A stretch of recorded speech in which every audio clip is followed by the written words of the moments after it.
Nanay, maitanong ko lang, ayon sa kwento nyo, kamusta na po yung anak nyong nakakulong? Ay, nakalabas na po. Nakalabas na.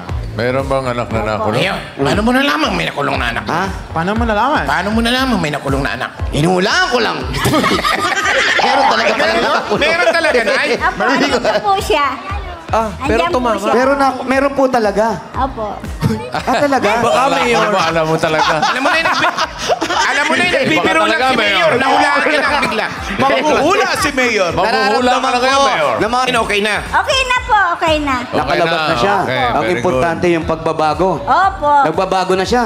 Wala naman siyang pagbabago kasi wala naman po siyang kasalanan. Opo. Gusto nyo ba? Gusto nyo ba pag nanalo ko, ihiwalay ko ng kulungan yung mga walang kasalanan? Hindi, importante nakapagbago. At importante, nakinig sa magulang para hindi kayo Yun, makagawa ng anumang importante.